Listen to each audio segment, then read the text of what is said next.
anak kerja mana ni? Dia kerja mana? Oh, dia kerja dengan kerajaan. Yang aku ni bakal ni anak pertama. Wah, selamat anak aku perempuan ni kan. Kerja kerajaan. Ada makan, ada tu. Confirm ada kerja ni. Dia kerja apa? Kerja swasta. Kat mana? Kecil lah tu. Kat mana? Ni. Kerja kat mana tu, Bek? Mekanik. Ya ke?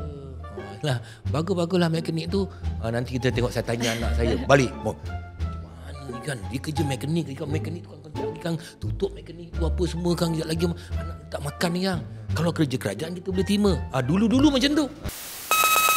Hitam putih, dunia tak selamanya kelabu. Bila Rosyam dan Nana hadap mentari baru. Hitam putih, jawapan dalam setiap soalan.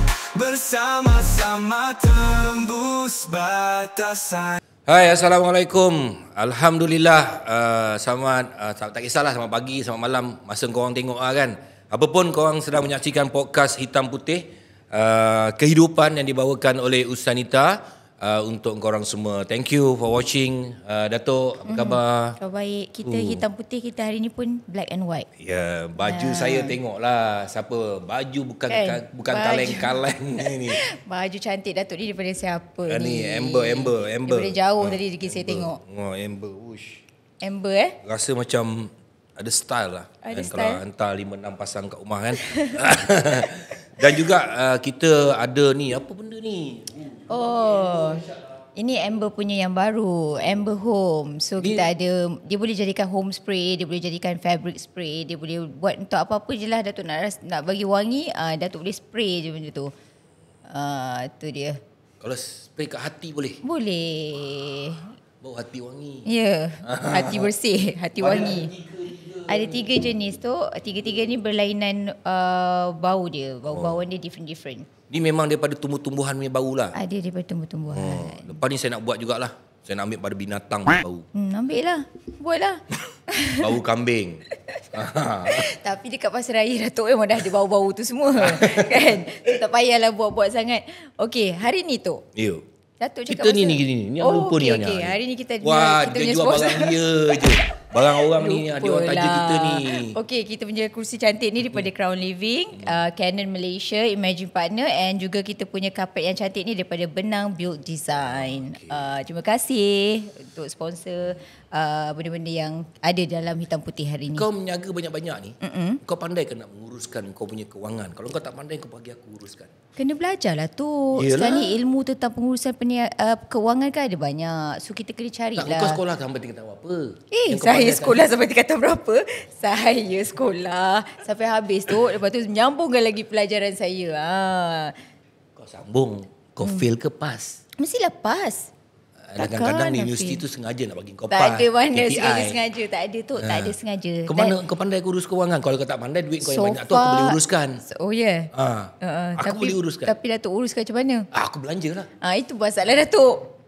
Patut belanja, patut duit belanja, patut apa yang tinggal? Duit ni untuk dibelanjakan supaya duit ini memeriahkan ekonomi negara. Mencerna. Kalau duit kau simpan, maknanya ekonomi takkan bergerak. Sebab tu orang-orang yang marhain ni, orang B40 ni, dia orang lah sebenarnya mengangkat IKS ni yang mengangkat ekonomi negara. Ya, betul. Tapi perlu tahu cara pengurusan kewangan tu dengan betul.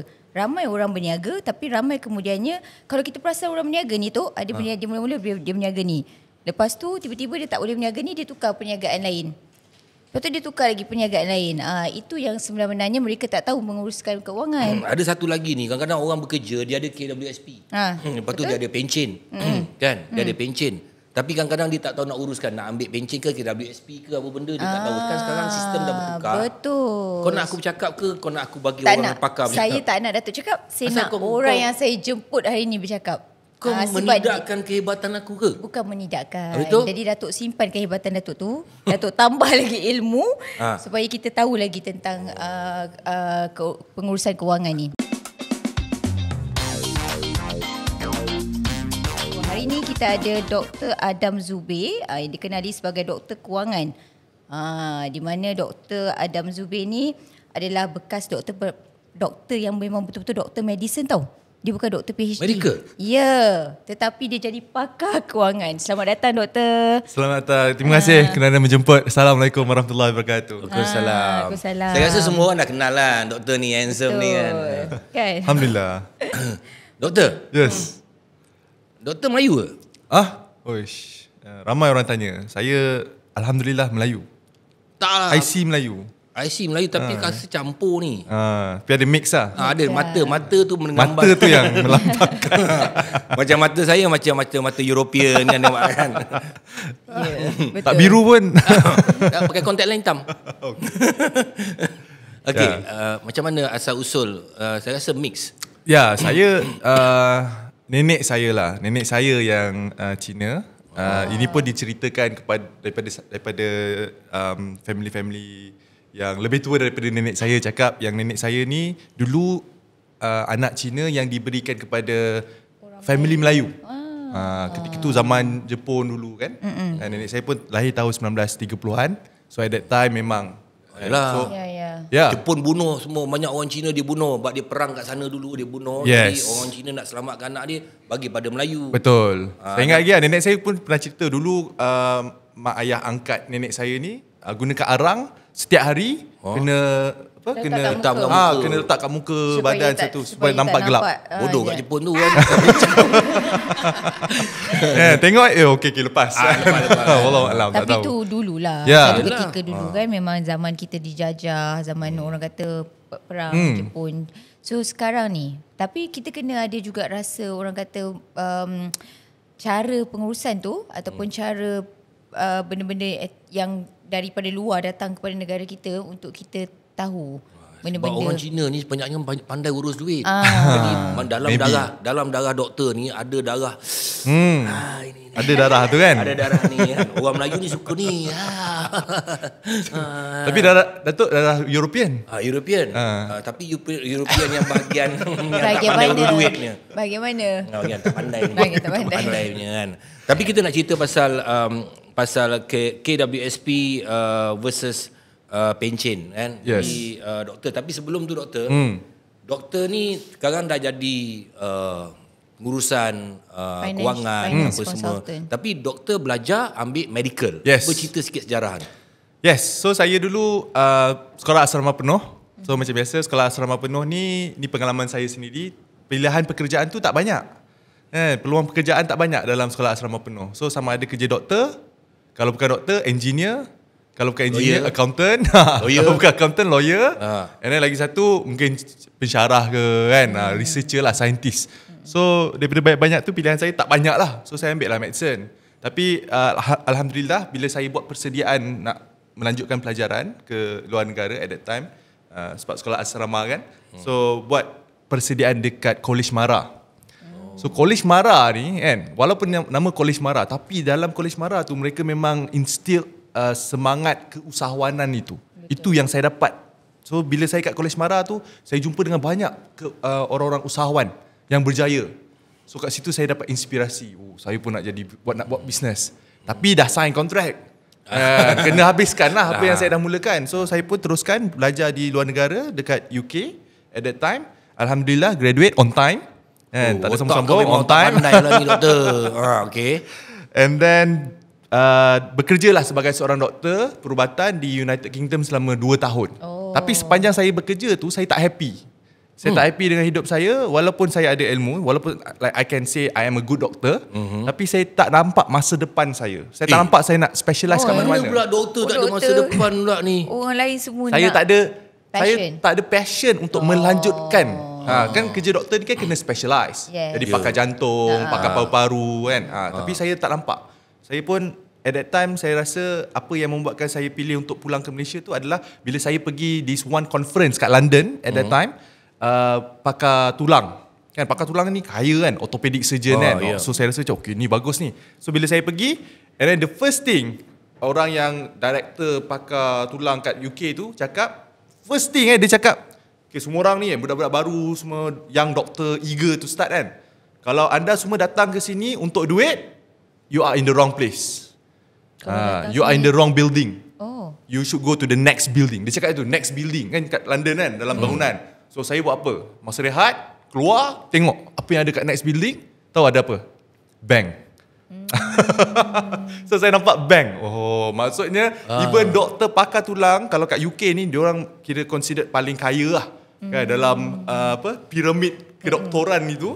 Tapi mereka pun cakap kalau nak kaya pergi kat sebelah.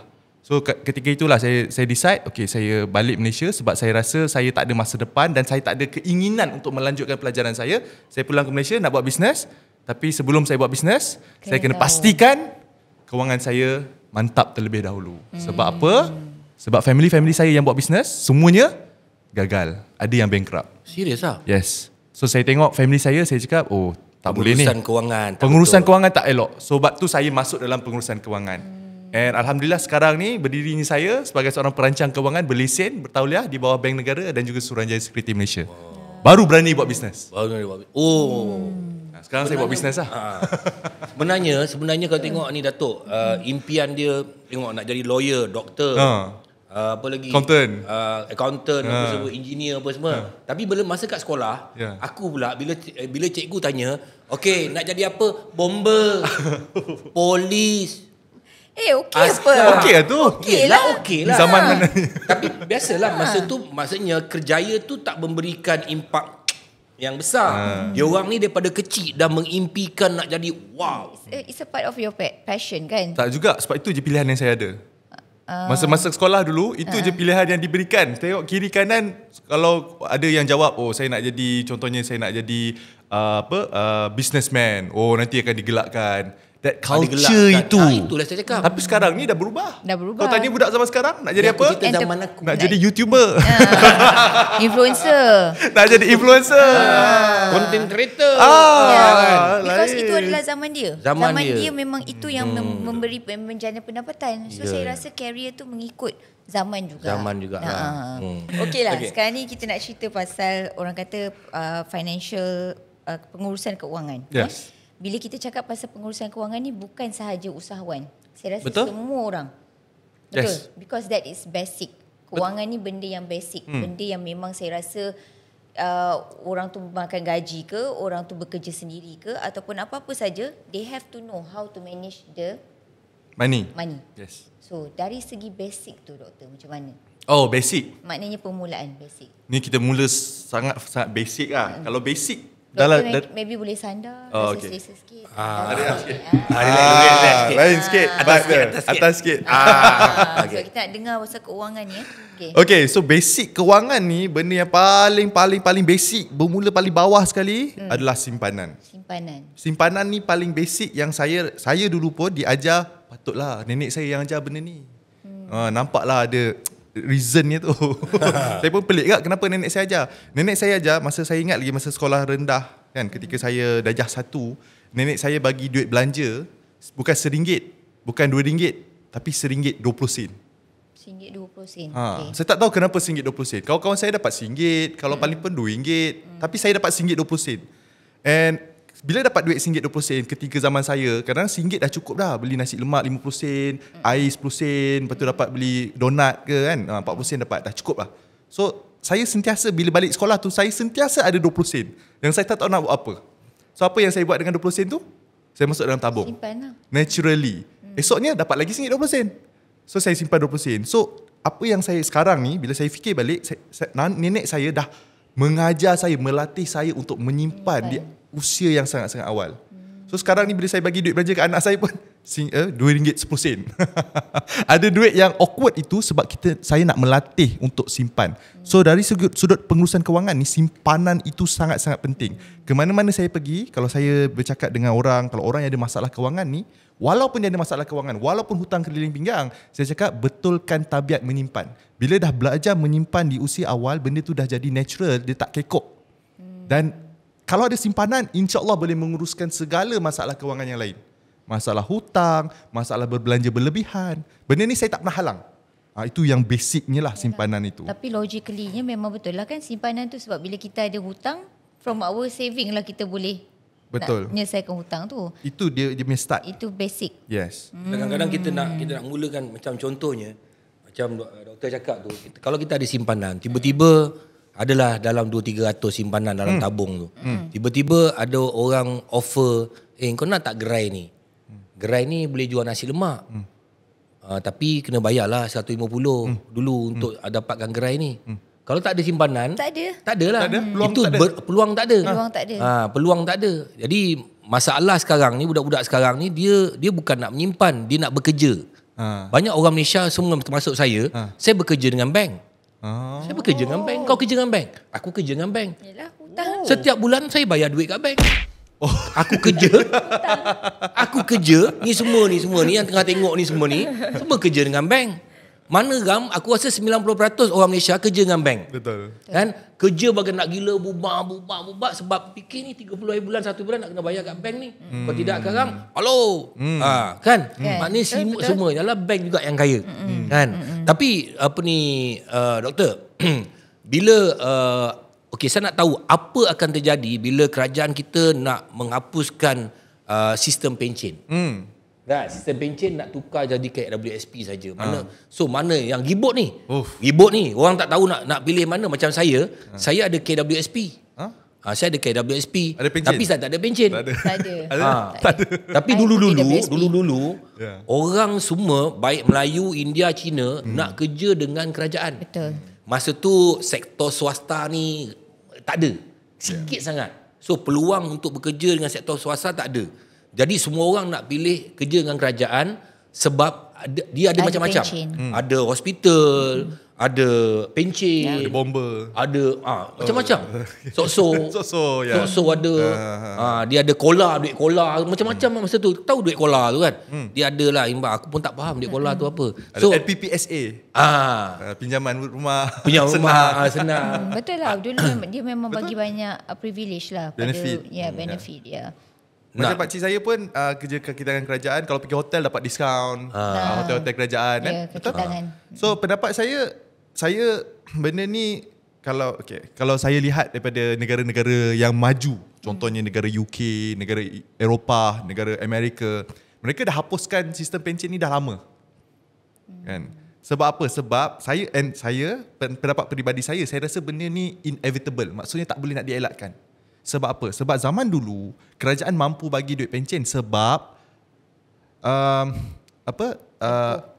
tempoh manusia ataupun orang hidup ni tempoh hayat manusia pendek. Betul tak? Tempoh hayat manusia pendek. Umur 60 sakit jantung, 70 dah meninggal. Tapi sekarang ini makin lama orang hidup makin lama, betul? Taklah doktor. Nenek saya 90. Nenek engkau orang lama. Kau faham tak? Orang sekarang. Orang sekarang mati cepat. Iya. ke? Zaman saya, ayah aku ni orang lama ni.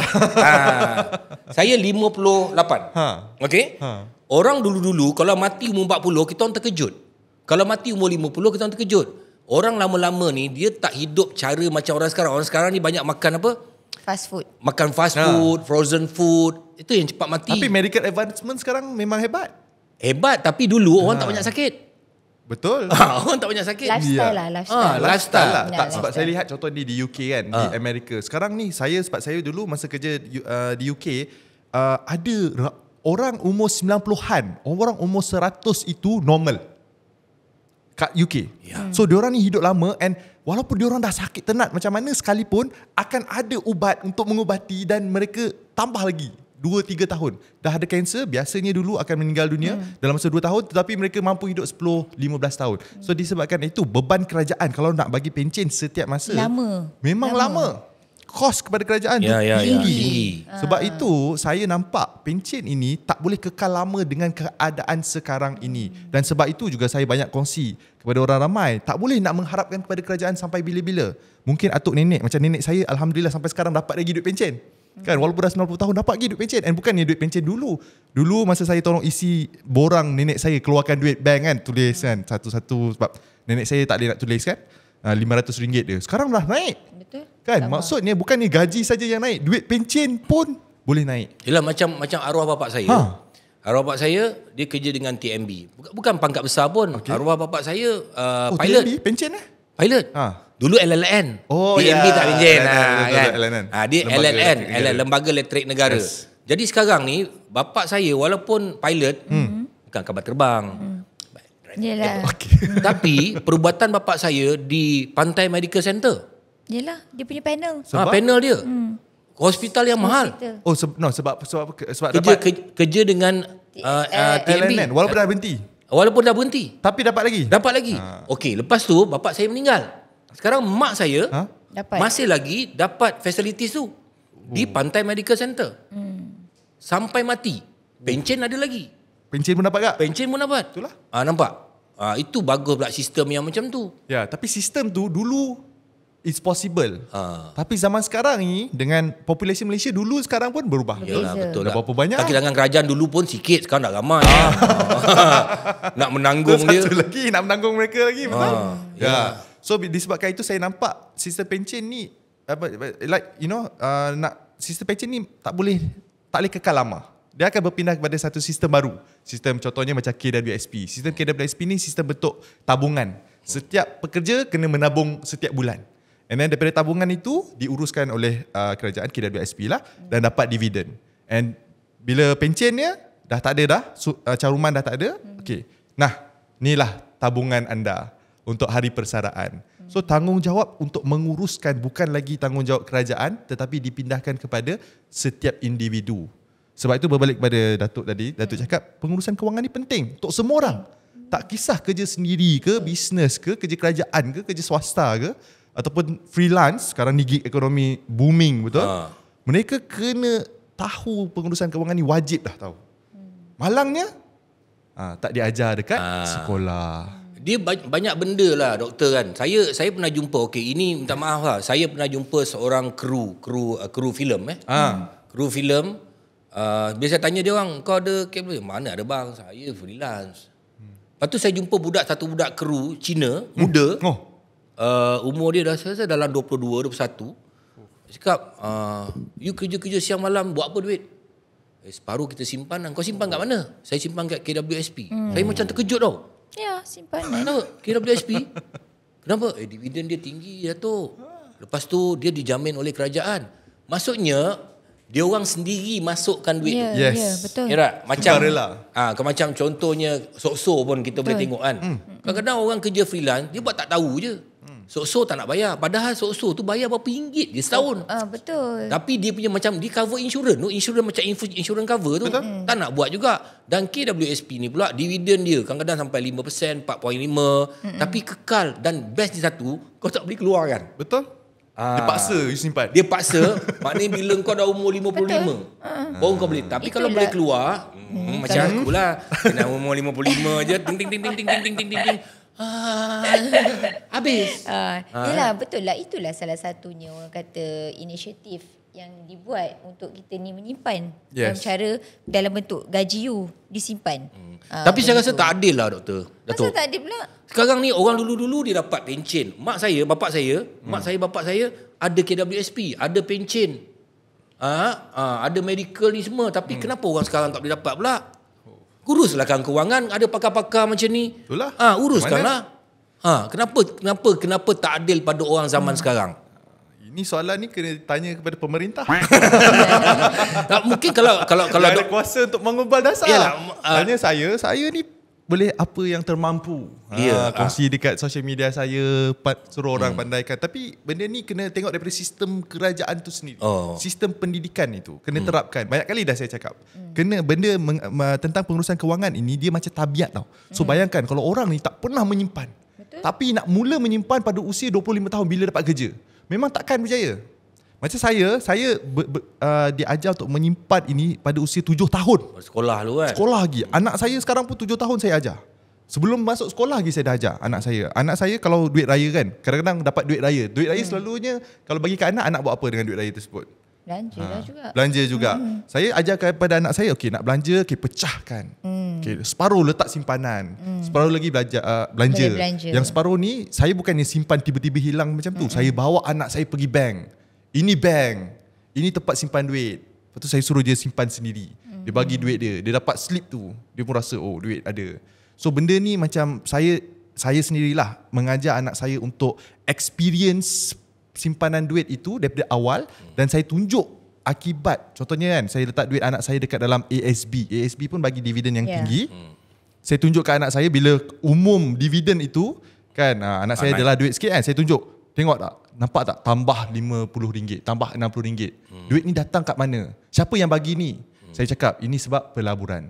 Sebab tu tadi awal-awal tadi masa Datuk tanya apakah asas kepada pengurusan kewangan, yang pertama simpanan tu level 1. Level 1 tak lepas, jangan fikir benda lain. Level 2 pelaburan. Jangan fikir mana level tu, jangan fikir benda lain lah. Level 1 kalau simpanan pun gagal, You nak buat apa? buat apa? Kalau duit pun tak nak ada. melabur pun melabur. Ini yang problem. Ini yang melabur, kadang-kadang melabur, pinjam orang, pinjam duit ni, duit tu kan. Sebab dia tak ada basic kewangan tu, tak ada. Level tu baru belajar pelaburan. Level ketiga barulah pendapatan. Kebanyakan rakyat Malaysia mereka akan terus macam Datuk tadi lah.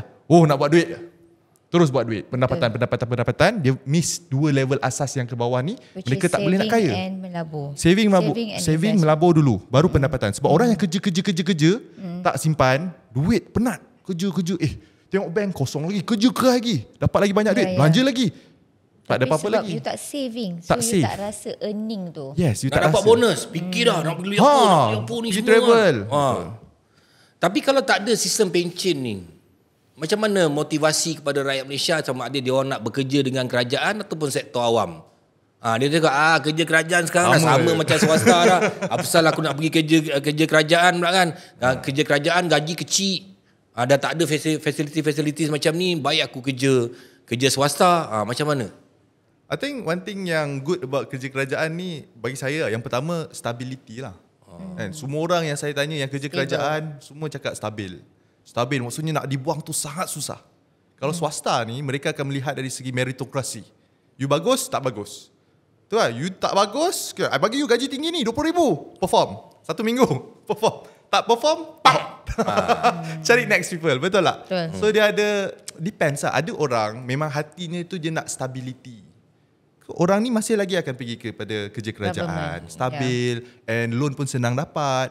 Sebab tu bank, bank kerja kerajaan ni mudah bagi loan walaupun gaji tak banyak. Swasta ni gaji tinggi mana pun macam-macam karenah, susah nak dapatkan loan tu.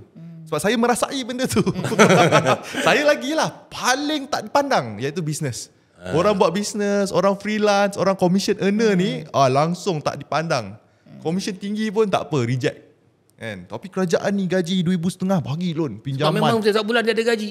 Ya, Kan orang tahu dia akan potong. Credit card loan, macam-macam loan. Dia potong gaji, potongan. Dia terus buat potongan gaji. Confirm Stable. bank tu akan dapat duit. Ya. Rumah pun kadang-kadang yelah, rumah pun you boleh cepat beli sebab you dapat pembiayaan rumah. Pembiayaan yang rumah special, dia ada special. LPPSA. Dia bukan saja ada loan bank, tapi dia ada LPPSA. So itulah mungkin lagi kelebihan kepada mereka yang nak bekerja sebagai penjawat awam walaupun tidak ada pencen, because dia still ada lagi privilege yang boleh bagi diorang additional benefit. Itu dapatlah bonus akhir tahun. Belanjawan umum bonus. Betul? Maknanya dah sampai masanya sistem pencen ni lah. Orang semua bising juga. Lama sistem pencen daripada kita merdeka lu. Dah ada sistem pencen, tiba-tiba nak dia ni. Maknanya kerajaan dah tak boleh tanggung sampai ke tahap tu untuk dah lah kita bagi subsidi banyak apa semua kan.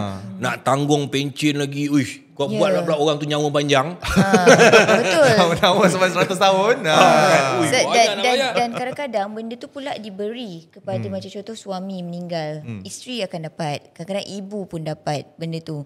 So mungkin itu yang difikirkan juga sebagai kos tanggungan. Betul. Yang kalau selagi hidup tu macam Datuk cakap lah, selagi Macam panjang. mak saya sampai sekarang dapat pencen.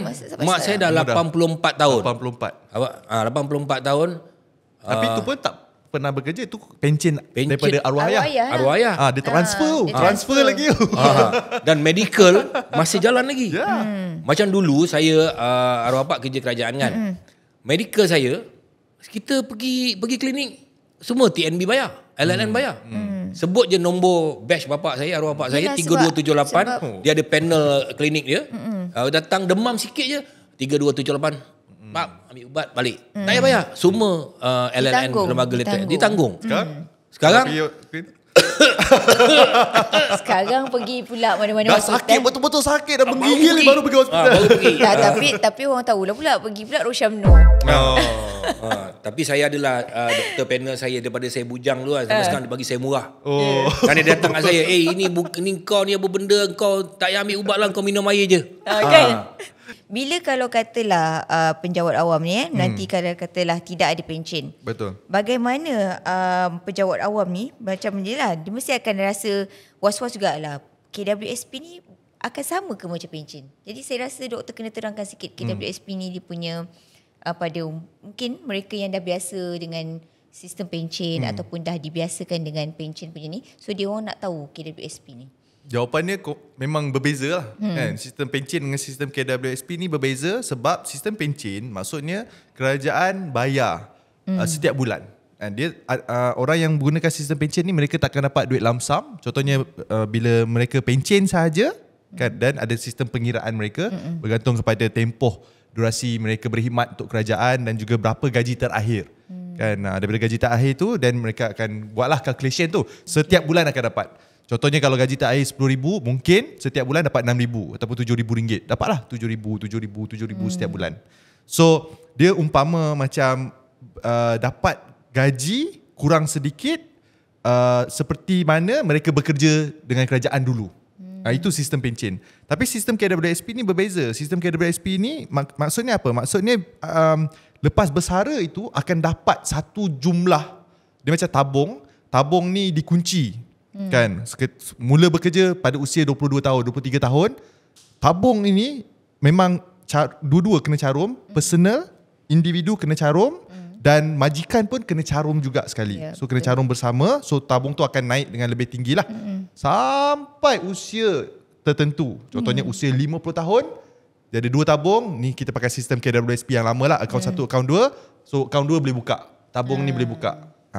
Pada usia 55 tahun, tabung ini pula boleh buka. Dia macam zaman dulu kan, kalau orang simpan duit dekat dalam buluh tabung. And then bila nak buka kena tetak dengan parang and then buka. Macam tu lah, lebih kurang macam tu. So bezanya orang yang dapat KWSP ni adalah duit tu dapat dengan begitu banyak. So kalau orang tu tak pandai urus duit, dia gelap mata, duit banyak, peluang pula macam-macam. Kan datang peluang bisnes kan, ada yang offer, okay jom kita buat bisnes. Dia ada mangkuk-mangkuk ayun kaki cocok ni. Cocok ni banyak. Orang ni pandai. Dia dah tahu dia nak dia dah tahu dah dia 55 dah cukup dah ni. Dia orang buat research, dia dah tahu dah okey kat sini nak berapa orang kan pencen ni. Jadi dia orang slow je masuk. Orang jual kereta lah, bisnes lah ni. Bisnes, kereta, rumah, apa-apalah, investment scheme. Investment scheme ataupun namanya investment scam. Banyak orang-orang ni banyak kena scam sebab duit banyak, dia orang tak tahu, dia orang rasa macam okey letak RM100,000 ni dapat RM1,000,000. Best. Mereka ada duit RM100,000. Dulu masa kerja tak nampak RM100,000 tu. Sebab tak pernah merasai, tak pernah menabung sendiri. Duit semua belanja je. So bila nampak duit banyak, mereka rasa kaya. Dan benda ini yang mengakibatkan ramai pesara-pesara ni mereka terpaksa kerja balik sebab duit simpanan habis. Scam ini yang kesian. Semua kesian.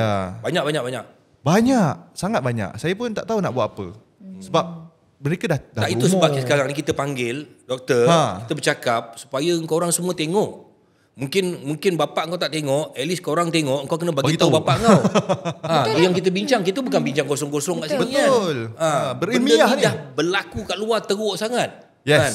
Dan scammer pun ramai kat luar. Scammer target orang-orang tua ni. Scammer target orang-orang umur 50 sebab mereka ada IC. Ada data. Tahu IC dah cukup dah. Kan, tahu IC, diorang ni tahun ni 55 tahun. Okey, cucuk. Dia dah senarai kan dah. Yes. Okey, tahun depan ni dah ada dah. Tahun lagi satu ni. Ni ada 1,000 orang, aku nak 500 orang kita sakau ni duit kan. Kan 500 orang mesti kena. Kan bukan semua, ada juga yang pandai tapi 500. Kalau 500 orang, kalau seorang kalau 50,000. Ush, dah berapa juta? Berapa juta dia boleh sakau. Kan? Jadi maknanya dia orang ni punya licik dia ni. Jadi maknanya korang semua kat luar sana, baik yang tengah bekerja atau korang tak ada simpanan apa semua, berhati-hati dengan benda ni kan. Maksudnya sistem macam mana nak menguruskan kewangan ni, dia mesti benda tu, kalau katakan benda tu tak ada kena-mengena dengan diiktirafkan oleh kerajaan, kau jangan percaya. Betul. Jangan percaya. Setiap tahun ada. Saya kalau nak sebut nama ni setiap tahun mesti ada yang kena scam. Tengok baca berita kan, ada ni scam. Ni baru ni kena lagi ni. Kawan-kawan artis saya kena. Kenapa? Yang dia gunakan kawan artis, lepas tu dia masuk dekat dalam sekolah-sekolah, konon bagi derma 1,000. Lepas tu dia ambil cikgu-cikgu ni tu meminjam duit dengan bank, dia uruskan. Lala cikgu-cikgu tu. Dia guna artis kan? Dia guna artis, 3 artis kawan saya. Padahal dia orang tak tahu apa benda pun. Dan saya pula pernah di approach juga. Sistem ni. Tapi ada ilmu pengurusan kewangan. Saya bukanlah ilmu kewangan. Saya check dulu background semua kan. Kita ada kawan-kawan kan, kita check dulu. Okey, data dia semua. Ni semua kaki kencing punya. Kaki kencing ramai kat luar. Sekarang berikan dia orang kencing lagi, dia orang berak dengan kencing kali. Dia orang tak peduli masa depan kau. Dia orang tak peduli masa depan kita nak jadi apa dengan anak bini kau. Dia orang tak ada perasaan tu. Pergi mampus kau lah macam tu. Dia orang punya fikir macam tu. Dia orang punya dahsyat busuk hati dia orang kan. Yang benda-benda ni lah kita panggil Dr. Zubir untuk bincang dengan kau orang supaya kau orang faham. Kau orang faham macam doktor cakap simple. Takkan benda ni kau pun tak boleh buat. Simpan. Betul. Menabung. Kalau kau tak boleh uruskan menabung ni, kau tak payah cerita benda lain lah. Tak payah cerita benda lain. Kau tak payah cerita nak menyaga ke apa, tak payah. Kau tabung dulu. Tapi bila balik kepada KWSP dengan pencen ni, doktor. Bila kerajaan announce, okay, sekarang ni pencen tak ada. So, dulu aku kerja kerajaan. Aku masuk kerja kerajaan ni, konon saya kerja kerajaan lah. Okay, aku akan ada pencen, aku ada KWSP, aku ada medical, aku ada ni, aku ada semua ada. Tiba-tiba kena tarik satu. Saya dah kerja kerajaan ni. Macam ibarat macam tarik aku punya satu tangan ni, tarik. Jadi dia orang punya motivasi diri dia orang macam mana? Tak down ke rasa-rasa? Down lah. Tak menyesal kerja kerajaan. Manusia ni ada pilihan. Betul? So mereka ada pilihan lah. So kalau let's say mereka tak setuju, mereka rasa macam lebih bagus kalau mereka pindah ke swasta. Sebab agak-agak lah doktor, kalau aku dah kerja 15 tahun kat sini dah, ada pula dia bagi quarters. Aku pergi swasta kejap lagi sekarang. Mana aku nak kena menyewa rumah, aku kena buat kira kan. Ya betul. Kena buat kira. Tapi lah. masalahnya engkau tarik. Macam contohnya doktor bagi saya, setiap bulan doktor bagi saya kereta. Ini abang pakailah kereta ni bang. Saya pun pakai kereta. Tiba-tiba okey, bulan ni bang, saya rasa abang bawa sendiri ya bang. Hari kau offer aku kerja, kau bagi aku dengan driver. Sekarang bang, kita punya kewangan tak pecun lah bang. Syarikat tak pecun. Okeylah. Aku buat sendiri. Bengang. Tak banyak sikit mesti bengang ya. Kelaka bos ni. Masuk 3 bulan lagi, bang, ada benda nak cakap bang. Dia. Bang, kita punya kewangan tak bagus bang. Saya rasa saya tukar kereta abang boleh bang? Kan? Sebab kereta tu pun abang rasa kalau tak ada driver tak kena dengan abang. Nak tukar kereta, nak jimat bang, minyak apa, rotek apa semua. Aku pula ada orang rumah, ada anak apa semua nak tanggung ni. Kawan-kawan kan. Nak belah tak boleh kan, tak ada tempat nak pergi ni. Kan? Okeylah Zubir. Dan aku pun kerja. Lama-lama lagi 2-3 bulan, tiba kau tarik lagi. Bang, kereta ni bang, rasa company tak boleh tanggung. Itu yang jadi pada orang kerajaan sekarang. Dia terasa ditarik. So apa dia orang punya, doktor rasa macam mana? Yalah. So benda ni yang macam saya sendiri kan. Apa yang saya rasa pun benda macam ni juga. So dulu saya kerja doktor lah. Kerja doktor ada gaji, betul? Dan bila saya balik Malaysia tu, saya memang tinggalkan semua.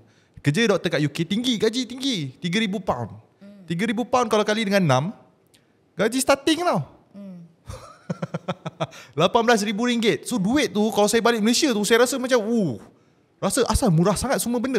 Kan kalau beli kopi ke kan, kalau let's say kopi RM18, RM18 bagi 6 baru 3 pound ni. 3 pound ni. Uish. Tak apa saya belanja at that time. And then bila saya pulang ke Malaysia, meninggalkan pekerjaan saya, ini umpama macam konsep berhijrah lah. Kan kalau saya nak ambil contohnya kisah Nabi Muhammad SAW kan, berhijrah daripada Mekah ke Madinah, meninggalkan segala-galanya, family, harta, benda semua. Dan bagi saya orang-orang kerajaan ni pun sama juga. Like benda-benda ditarik ini ada 2 pilihan. Satu, boleh komplain, boleh menyalahkan. Tapi benda tu tak boleh nak buat apa-apa. Contohnya macam subsidi ditarik. Betul? Subsidi ditarik. Subsidi satu-satu ditarik. Apa perasaan? Kan? Sebelum ni bayar minyak, okey. Sekarang kalau kereta yang kena diesel contohnya, tiba-tiba double kan, harga naik. Boleh komplain, tapi apa yang boleh buat? Rakyat tak boleh nak buat apa-apa, betul? So ikut je lah. Tapi saya memang kongsikan kepada student-student saya ataupun follower saya, ada dua pilihan. Satu pilihan boleh komplain, boleh bagi sebab, boleh menyalahkan, boleh blaming dan sebagainya, tapi tak mengubah apa-apa. Outcome-nya masih lagi sama. Ataupun yang kedua, mempersiapkan diri untuk menghadapi ombak tsunami yang bakal tiba. Tak tahu bila. Itu kita cakap dari sudut konteks pencen. Belum lagi, ni kalau saya masuk isu yang baru, contoh isu AI, Artificial Intelligence. Benda ni berapa banyak boleh menggantikan Betul. manusia, administration. Kerajaan kan banyak administration, kertas-kertas semua. Robot. Ya, AI masuk, lagilah. Satu dah lah tak ada benefit. Kedua, mungkin position tu makin lama makin kecil, makin lama makin kecil. Betul. Yalah dulu ada typist. Ya. Mana ada typist dah. Dulu Sekarang ada dah. office boy, tak ada. Tak ada Pencari file dah tak ada. Ya. Dulu naik lift pun ada orang tekan lift. Betul. Zaman dulu ada orang tekan lift. Dia hantar pergi Dia hantar tekankan. pergi. Dulu. Sekarang Sekarang semua dah tak ada. AI masuk, Lagilah apa? kau pun tak ada. Kau pun tak ada. Tak ada. video. Dah ni, mic je kat sini. Orang dia je. Video. Okay. Betul. So bendanya betul lah. Ini sebenarnya is actually adaptation untuk kita pergi ke Exactly. situ dah. Dia macam perubahan teknologi ni, perubahan zaman, peredaran zaman lah dikatakan. So orang kena tahu, okay, benda ni berlaku, benda ni akan berlaku. Saya pun dah bagi tahu, pencen is inevitable akan hilang. And then dengan kemunculan AI dan sebagainya. So kepada orang yang di luar sana, contohnya kaki tangan kerajaan, anda kena ambil inisiatif, kena tambahkan ilmu, kena tambahkan kemahiran, kena buat benda lain. Tak boleh nak mengharapkan pada satu sumber pendapatan saja. Apa lagi kemahiran-kemahiran yang relevan dan in trend zaman sekarang ini. Tapi tak nak galakkan semua jadi content creator lah. Dan tiba-tiba masing-masing ada podcast. Tapi kalau doktor tengok okey, bila tengok satu-satu ditarik dalam sektor kerajaan kan. Pencen dah ditarik. Mungkin ada kata-kata macam contohnya saya masih belajar saya masih belajar di universiti ataupun di luar negara kan. Tiba-tiba saya tengok, Malaysia dah tarik pencen sebab dulu saya memang nak kerja kerajaan. Tapi tengah belajar lagi buat satu benda pula ditarik kan. Lama-lama saya rasa alamak aku tak nak, aku nak pergi ke swasta. Tiba tengok budak-budak sekarang kalau boleh SPM, lepas SPM tak nak belajar. Lagi baik dia pergi buat duit, bawa Grab apa semua, duit dia lagi banyak daripada kalau dia keluar daripada universiti pun dia ada ijazah pun 2,000 lebih gaji, dia bawa Grab lagi banyak. Dia betul-betul dia tak ada hutang. So benda ni bermain dalam pemikiran rakyat Malaysia sekarang. Kan? Itu juga orang kata nak kerja kerajaan tidak, sebab dah tarik ni baik aku kerja swasta. Tapi lama kelamaan mungkin pihak kerajaan tak dapat orang-orang yang Bagus, otak bagus. Mungkinkah boleh jadi macam tu? betul. So kerajaan pun kena fikir macam mana nak memastikan kaki tangan kerajaan ni masih lagi relevan. So saya suka ambil contoh Singapura, orang-orang yang kerja kerajaan kat Singapura adalah orang-orang paling bijak di sana. Intelligence. Macam mana mereka buat? Mereka bagi gaji yang tinggi. Mereka ubah. Mereka menjadikan negara tersebut, kerajaan tersebut lebih efisien. Efisien tak bermaksud kena ramai. Kan? Kalau menteri ramai pun tapi kerja tak jalan pun tak boleh nak buat apa-apa. Betul tak? Sebab yang buat kerja orang bawah. Ya, tu masalahnya. So masalah pemikiran tak apa. Dapat pangkat tapi tak melaksanakan tanggungjawab yang diberi. Kan? Bak kata Spiderman, Uncle Ben. And with great power comes great responsibility. Kena ambil tanggungjawab. Ini yang masalahnya. So kena menekankan tanggungjawab itu.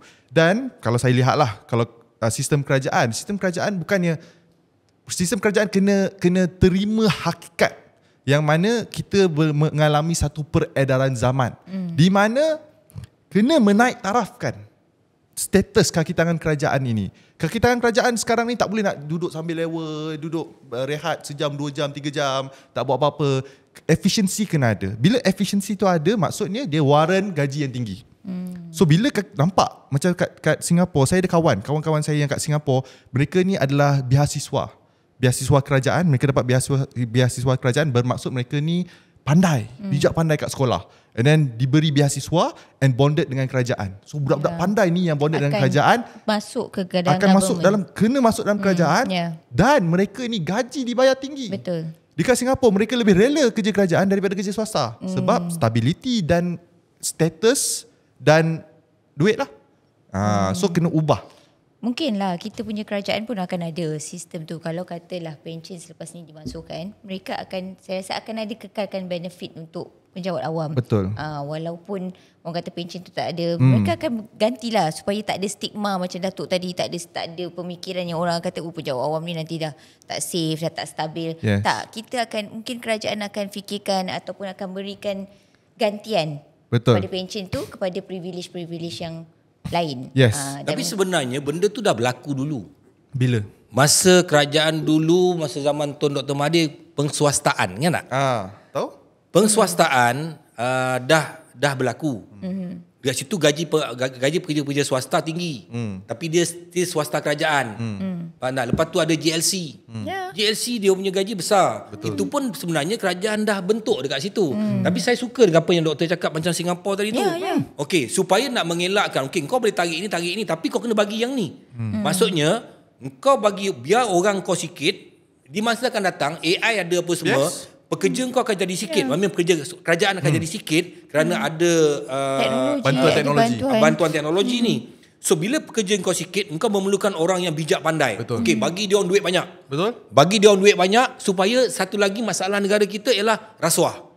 Rasuah di kalangan kaki tangan kerajaan. Jadi maknanya kita boleh benteraskan rasuah tu juga. Kerana gaji dia orang besar. Di Singapura, saya rasa percentage kepada rasuah tu sikit sebab gaji dia orang besar. Jadi boleh tarik yang ni, tapi jangan tak bagi. Masalahnya tarik kalau tak bagi, pening lah juga dia orang dalam tu. Jadi minat untuk orang yang bijak pandai untuk bekerja dengan kerajaan mungkin makin turun. Ini yang kita takut berlaku. Betul. Itu yang merisaukan. Kita bagi brain drain lah. Contohnya macam orang-orang kita dah cakap macam ni, kita nak ni lah macam penasihat kerajaan lah. Taklah, ini pandangan kita orang marhain. Kita pandang, kita ada pandang. Boleh Datuk? Boleh, kenapa lah tak boleh? Taklah, tapi macam tu lah. Betul lah, mungkin ada strategi yang akan dilakukan oleh pihak kerajaan kita kan untuk towards that, sebab kita memang dah nak ke arah itu. So I think there will be a strategy, there will be a benda-benda yang akan dibuat lah oleh pihak kerajaan. Hopefully that one bukan saja untuk mereka tapi untuk seluruh rakyat Malaysia. Betul. Maksudnya kan. So benefit dah tadi macam pencen versus KWSP, mungkin sekarang ni memang KWSP tu lebih baik daripada pencen. Pencen lebih baik untuk Rakyat. KWSP lebih baik untuk kerajaan.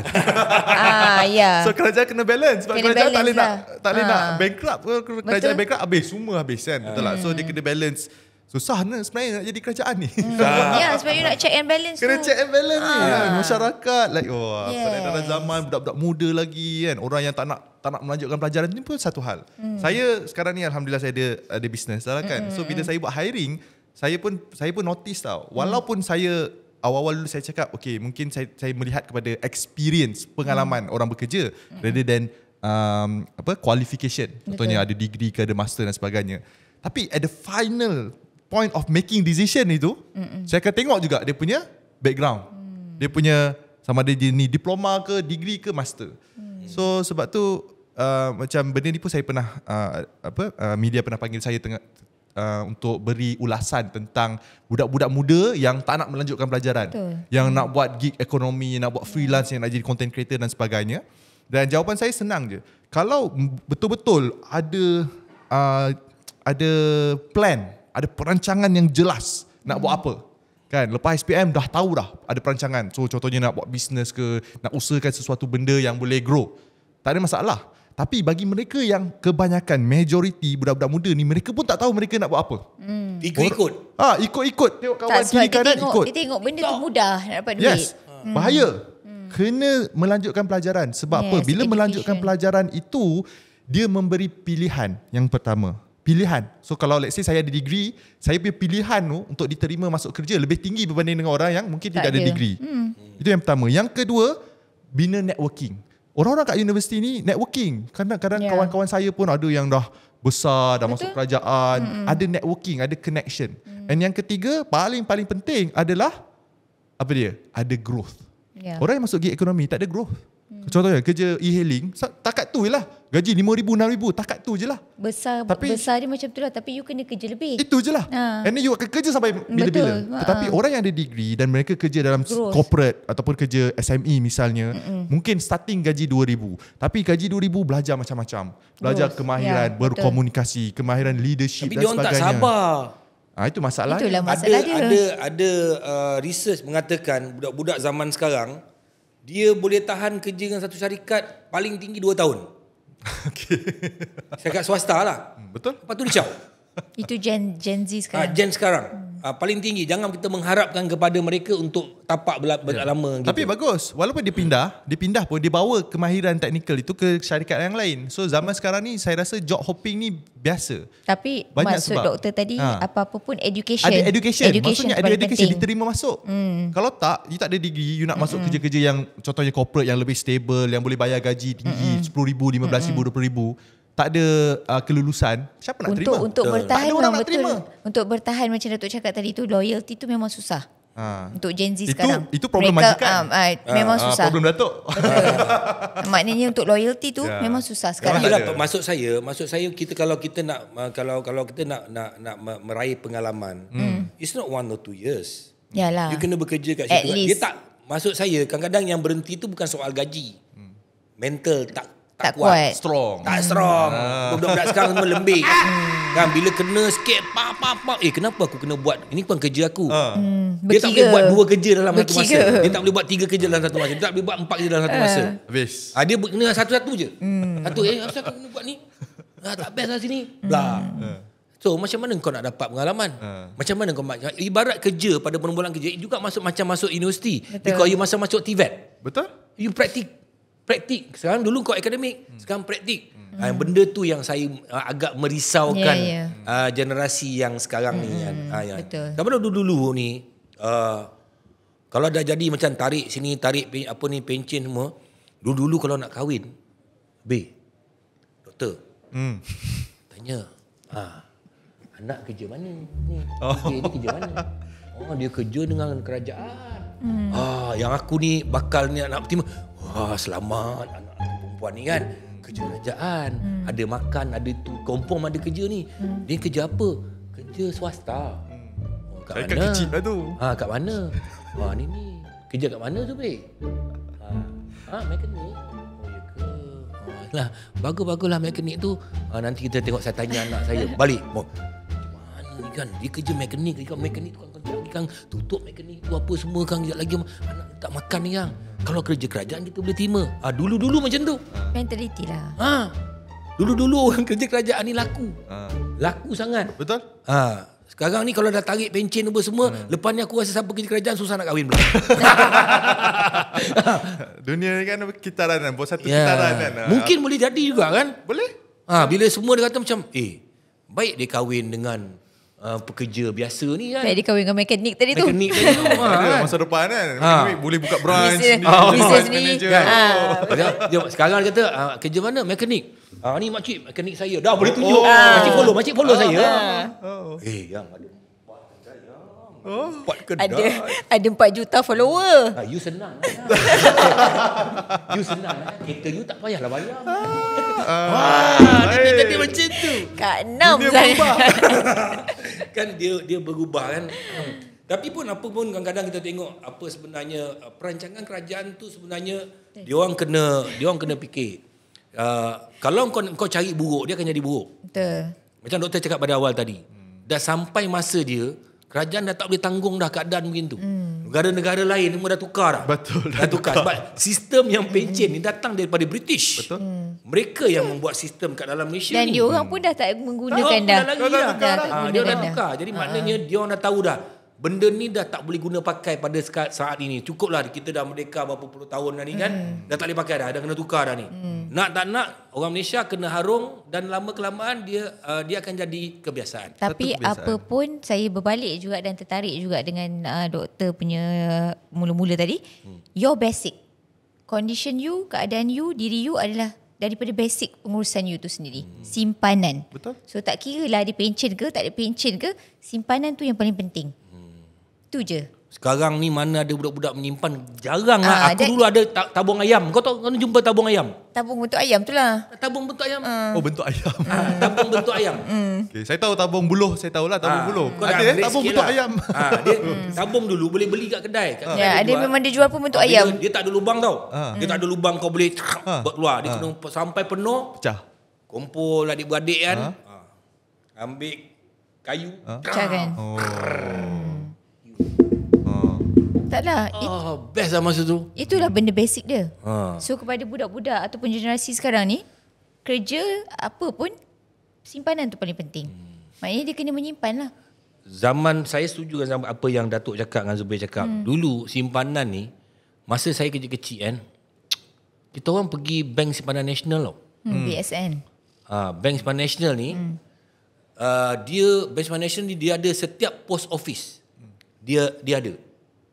Dia ada kat situ, dia ada 1-2 kaunter. Counter. Jadi saya boleh keluarkan duit dengan, kadang-kadang saya ada RM40 dalam tu. Saya boleh keluarkan RM1.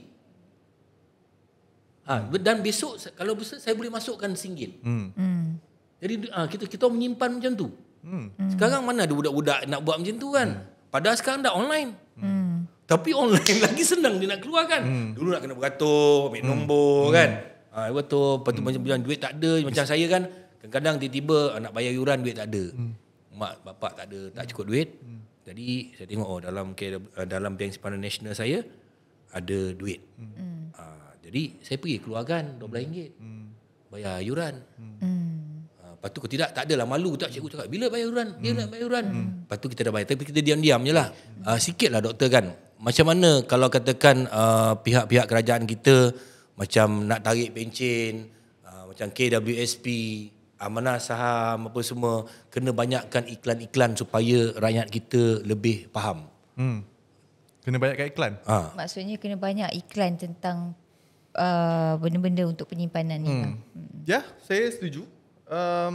Macam sekarang ni kalau tengok di media sosial, macam saya pun banyak bekerjasama dengan pihak-pihak kerajaan, bank negara, seangkatan ni lah macam ASNB dan sebagainya untuk memberi pendedahan kepada orang ramai dekat media sosial. Tapi media sosial ni dia tak merangkumi semua rakyat Malaysia. Itu masalah dia. Dan not only that, walaupun ramai orang kat media sosial, tapi yang minat tentang kewangan sebab social media ni dia pakai algoritma. Dan algoritma, kalau orang tu memang tak pernah tengok kewangan, takkan sampai bila-bila muncul ilmu-ilmu topik-topik kewangan ini kepada social media mereka. Kalau mereka ni minat membeli shopping je contohnya, shopping tudung lah dia. Kan kosmetik. Kosmetik je lah yang keluar. Dia takkan keluar kewangan. So, tapi orang yang minat kewangan pula, bagi saya confident mereka ni memang cakna dengan kewangan mereka. Ada simpanan, ada pelaburan, pendapatan pun bertambah. So, orang yang minat kewangan ni makin lama makin kaya. Tapi orang yang langsung tak minat pasal kewangan ni makin lama makin ditindas. Ataupun korang kat luar sana, korang ni apa cerita ni? Korang sikit-sikit nak komplain, Ni Dr. Adam Zubair ni. Dia buat pasal kewangan. Kau tengoklah, ni kau follow tak siapa-siapa yang goyang-goyang ni kan. Dia bagi tahu kau macam mana nak urus kewangan kau. Kau follow lah dia.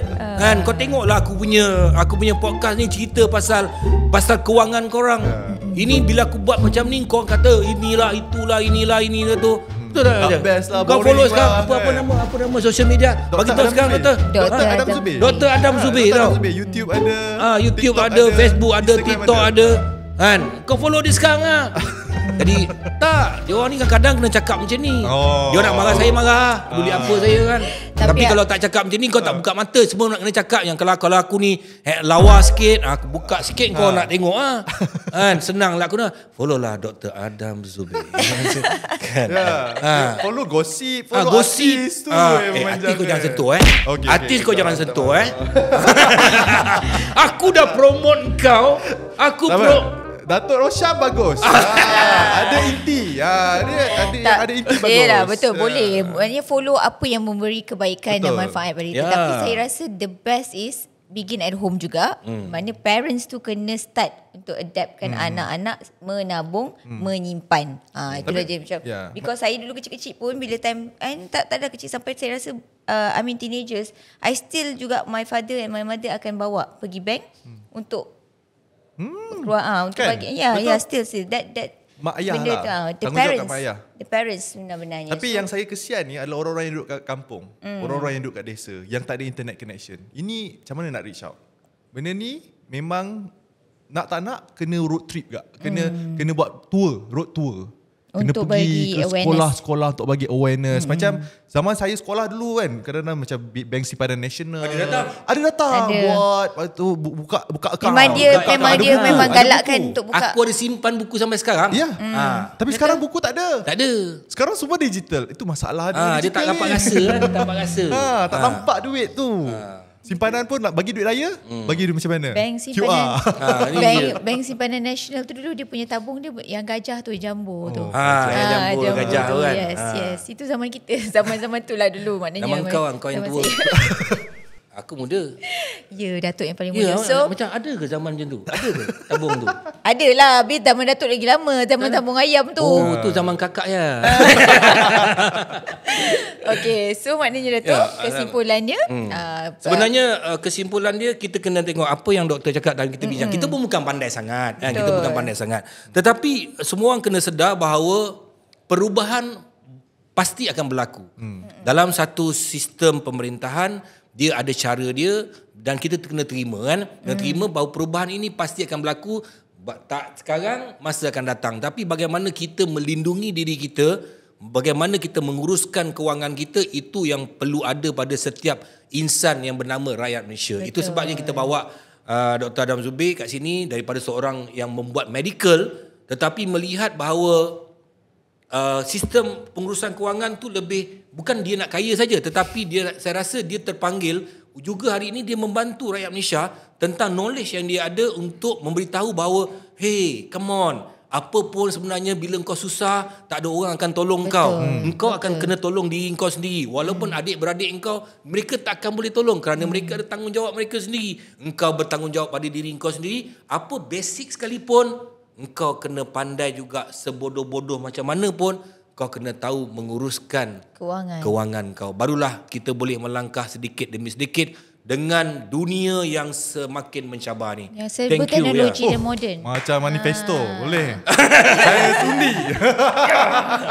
Terima kasih Dr. Terima kasih kerana Dr. sudi bersama Adam kita. Zubir. Kita borak-borak ni. Share tentang ataupun bagi banyak educate tentang macam mana nak menyimpan dan pengurusan kewangan yang betul. Jadi untuk sponsor-sponsor kita, Crown Living yang bagi kita kerusi cantik, Canon Malaysia, Imaging Partner dan juga kita punya kapet daripada Benang Build Design. Untuk semua kat luar sana, jangan lupa ikuti kami lagi dalam Hitam Putih minggu depan pada setiap Ahad jam 9 malam di YouTube channel Usanita dan juga Suhan Channel. Assalamualaikum.